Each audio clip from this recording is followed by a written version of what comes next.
കഴിഞ്ഞ ദിവസങ്ങളിലായിട്ട് വർഷഫലങ്ങളാണ് നമ്മൾ അറിഞ്ഞുകൊണ്ടിരുന്നത്. അങ്ങനെ നമ്മൾ മിഥുനം രാശിയെക്കുറിച്ചാണ് ഇന്ന് സംസാരിക്കാൻ പോകുന്നത്. ശർമാജി നമസ്തേ. നമസ്തേ. ശർമാജി, മിഥുനം രാശിയിൽ മകയിരം ഒടുവിലത്തെ 30 നാഴിക, തിരുവാതിര പുണർദം ആദ്യത്തെ 45 നാഴികയാണ് വരുന്നത്. അപ്പം നമുക്ക് ഈ ഒരു നക്ഷത്രങ്ങൾ എങ്ങനെയാണ് ഈ ഒരു വർഷം അവർക്ക് ഗുണഫലങ്ങളാണോ അതോ എന്തെങ്കിലും ദോഷങ്ങളുണ്ടോ, അതെങ്കിലും ദോഷങ്ങളെന്ന് പറഞ്ഞു കഴിഞ്ഞാൽ നിൽക്കുന്നത് ഇടവത്തിൽ നിന്ന് ലഗ്നവ്യാഴത്തിലേക്ക് പ്രവേശിക്കുന്നു.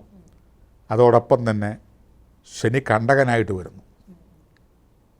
പൊതുവെ വിദ്യാർത്ഥികളെ സംബന്ധിച്ചാണല്ലോ നമ്മൾ ആദ്യം തുടങ്ങുന്നത്. ആരോഗ്യപരമായിട്ടും അല്ലെങ്കിൽ പഠന സംബന്ധമായിട്ടും കുടുംബപരമായിട്ടും ഒക്കെ ഒരു പ്രതികൂലാവസ്ഥയിലേക്ക് വരുന്നതാണ് ഈ രാശിപ്പെട്ടവർക്ക്. പഠിക്കാൻ കഴിവുള്ളവർക്കാണെങ്കിൽ ആരോഗ്യ പ്രശ്നങ്ങൾ വരും.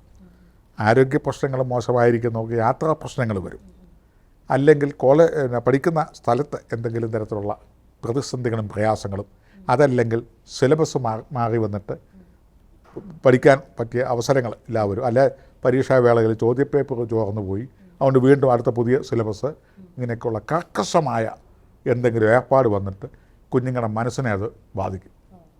അതുകൊണ്ട് എല്ലാ തരത്തിലും വിദ്യാഭ്യാസത്തെ മുന്നിട്ട് നിൽക്കത്തക്ക രീതിയിൽ പിറകും മുൻപും ഇടവും വലവും പഠിത്തത്തിൽ ഉത്സാഹം കൂട്ടിക്കൊണ്ടുവന്നെങ്കിൽ മാത്രമേ ഈ വർഷം ആശ പ്ലസ് ഉണ്ടാവുള്ളൂ.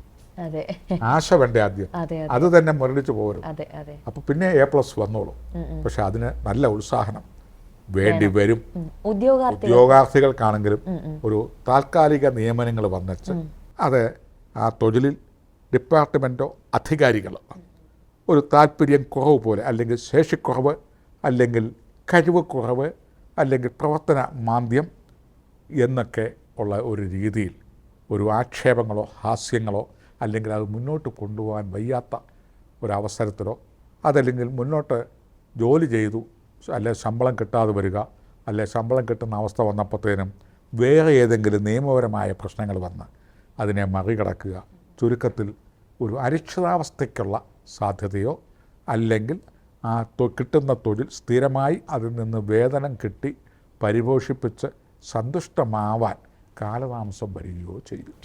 അതുവരെ ക്ഷമയും വെയിറ്റ് ചെയ്യണം. ഉദ്യോഗസ്ഥർക്കാണെങ്കിലും ഇതേ അവസ്ഥകളാണ്. ഉദ്യോഗസ്ഥർക്കാണെന്നുണ്ടെങ്കിൽ അവർക്ക് കഠിനാധ്വാനം വേണ്ടി വരും.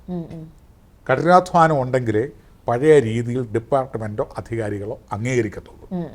കൂടുതലായിട്ട് ഉത്തരവാദിത്തങ്ങൾ, ചുമതലകൾ വഹിക്കേണ്ടി വരും. കിട്ടുന്ന ആനുകൂല്യങ്ങൾ പഴയത് തന്നെ, ജോലി കൂടുതലും. അങ്ങനെയുള്ള ഏതെങ്കിലും പ്രശ്നങ്ങളിൽ ഒരു 10 പേര് ജോലി ചെയ്യുന്നിടത്ത് 2 പേര് ബാക്കിയുള്ള ജോലിയും കൂടെ ചെയ്തോണം എന്നുള്ള രീതിയൊക്കെ വന്നു കഴിയുമ്പോൾ അമിതാധ്വാനം വരികയും അതോടൊപ്പം അനാരോഗ്യം വരികയോ, അല്ലെങ്കിൽ വേറെ ഏതെങ്കിലും തരത്തിലുള്ള സ്ത്രീകളെ സംബന്ധിച്ച് ഗർഭാവധിയോ മെഡിക്കൽ ലീവോ ഒക്കെ വന്നു കഴിയുമ്പോൾ ജോലി ചെയ്യുകയും വേണം. ഈ അവധി എടുത്തു കഴിഞ്ഞാലും നമ്മൾ തന്നെ ഈ ജോലി ചെയ്ത് തീർക്കണം വന്ന ഉടനെ. ഇങ്ങനെയൊക്കെയുള്ള ഉത്കണ്ഠാകുലരാവാനുള്ള സാധ്യതയുണ്ട്. ജോലിയിലെ ട്രാൻസ്ഫർ അല്ലെങ്കിൽ മറ്റേതെങ്കിലും തരത്തിലുള്ള പനിഷ്മെൻറ്റിന് സാധ്യതയുണ്ട്. അപ്പം ഈ ഒരു അവസ്ഥ മുന്നിട്ട് കണ്ടുകൊണ്ട് വേണം ഉദ്യോഗസ്ഥരും ഇരിക്കാനായിട്ട്. കലയും കായിക രംഗങ്ങളും, അതുപോലെ പൊളിറ്റീഷ്യന്മാർ, അതുപോലെ ട്രേഡ് യൂണിയൻ, ഇങ്ങനെ നിൽക്കുന്നവർക്ക്, ഉന്നത നിലയിൽ നിൽക്കുന്നവർ അല്പം പുറകോട്ട് വരും. അവരുടെ കലാരംഗത്തിന് ഒരു അതൃപ്തി വരും. അല്ലെങ്കിൽ മറ്റേതെങ്കിലും പ്രതിഭകൾ ഇവരെ കവച്ചു വെച്ച് മുന്നോട്ട് പോകും. ഗായകരോ നടീനടന്മാരോ സംവിധായകരോ അവർക്കൊരു പുതിയ അവസരത്തിന് വേണ്ടി ഏതെങ്കിലും ഒന്ന് ചീഞ്ഞെങ്കിലല്ലേ വളമാവൂ. ഒന്ന് ചീഞ്ഞാലേ മറ്റൊന്ന് വളമാവൂ. അതുകൊണ്ട് ചെയ്യാൻ സന്നദ്ധമാണ്. അതുകൊണ്ട് ഇലക്ഷന് നിൽക്കുന്നവരും രാഷ്ട്രീയത്തിൽ നിൽക്കുന്നവരും വിവിധ മണ്ഡലങ്ങളിൽ പയറ്റി തെളിയാൻ നിൽക്കുന്നവരും ഒരു 4 ഇരട്ടി അധ്വാനം ഉണ്ടെങ്കിൽ മാത്രമേ ഈ രാശിപ്പെട്ട മകയിരം, തിരുവാതിര, പുണർദം നക്ഷത്രത്തിൽപ്പെട്ടവർ, വിദ്യാർത്ഥികളാട്ടെ, ഉദ്യോഗാർത്ഥികളാട്ടെ, കുടുംബസ്ഥരാവട്ടെ, ബിസിനസ്സുകാരാവട്ടെ, ഇരട്ടിക്കിരട്ടി അധ്വാനിക്കണം. സാമ്പത്തികപരമായ ക്ഷീണം, ആരോഗ്യഹാനി, സർജറി, വയറ്റിനോ കഴുത്തിനോ ഒക്കെ ഓപ്പറേഷൻ ചെയ്യേണ്ടതായിട്ട് വരും. അല്ലെങ്കിൽ വാഹനാപകടം. അതുമല്ലെങ്കിൽ ചെയ്തുകൊണ്ടിരിക്കുന്ന മേഖലകളിലും കുടുംബത്തിലും ചില അരിഷ്ടങ്ങൾ വന്നിട്ട് ഒരു തീർപ്പ് കൽപ്പിക്കാൻ വയ്യ. ആരുടെ ഭാഗത്താണ് കുറ്റം എന്ന് നിർണ്ണയിക്കാൻ മേല. പക്ഷേ അതുവരെ അന്വേഷണ വിധേയമായി എപ്പോഴും ഒരു പേരുദോഷം, അന്വേഷണ വിധേയമായി ഒരു സസ്പെൻഷൻ, അന്വേഷണ വിധേയമായി ശമ്പളം തടഞ്ഞു വെക്കുക, അന്വേഷണ വിധേയമായി പേരുദോഷം കേൾക്കുക.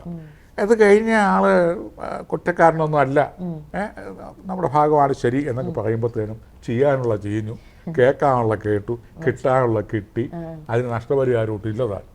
കാരണം കണ്ടകശനിയും കൂടെ എടുക്കുകയാണ് അടുത്ത 2 കൊല്ലത്തേക്ക്. അത് മനസ്സിലായി. ഈ ഒരു ദോഷ സമയത്ത് നമുക്ക് ഇവർക്ക് എന്താണ് പ്രതിവിധി പറഞ്ഞു കൊടുക്കാൻ പറ്റും? ഇതിന്റെ കാഠിന്യം കുറയ്ക്കാൻ. കാഠിന്യം ഏറ്റവും ദോഷകരമായിട്ട് നിൽക്കുന്നത് കൊണ്ട് ജൂപ്പിറ്റർ വ്യാഴഗ്രഹത്തെ വ്യാഴാഴ്ച ദിവസം കൂടുതൽ ശക്തിപ്പെടുത്തുക.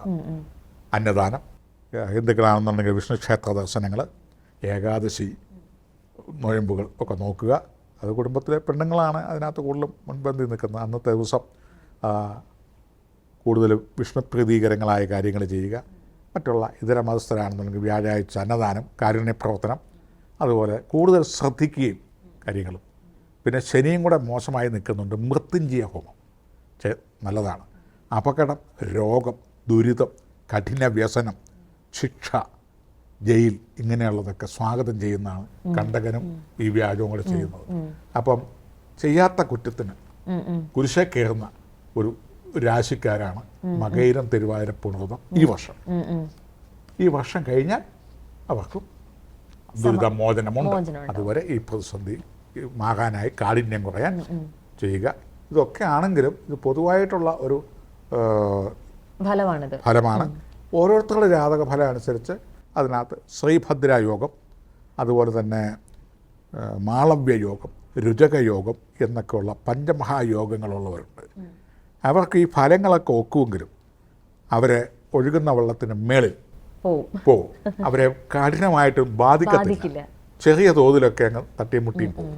പഞ്ചമഹായോഗങ്ങളും അതുപോലെ ഉത്തമങ്ങളായ കേസരി യോഗം പോലെയുള്ളതൊന്നും ഇല്ലാത്ത സാധാരണക്കാരാക്ക് ഈ അടിയേക്കും വിഷമിക്കും. മറ്റവർക്ക് ചെറിയ തോതിലൊക്കെയുള്ള കൊണോറ വരണ്ടതിന് പകരം ഒരു തുമ്മൽ പനി അവിടെ കൊണ്ടൊക്കെ അങ്ങ് 2 ദിവസത്തെ പാരസെറ്റാമോളും പെൻസിലിൻ ഇഞ്ചക്ഷനും കൊണ്ടൊക്കെ PP മോളും കൊണ്ടൊക്കെ നിന്ന് പോകും. ഇല്ലാത്തവർ അഡ്മിറ്റ് ആവേണ്ടി വരും. ഇത്രയേ ഉള്ളൂ.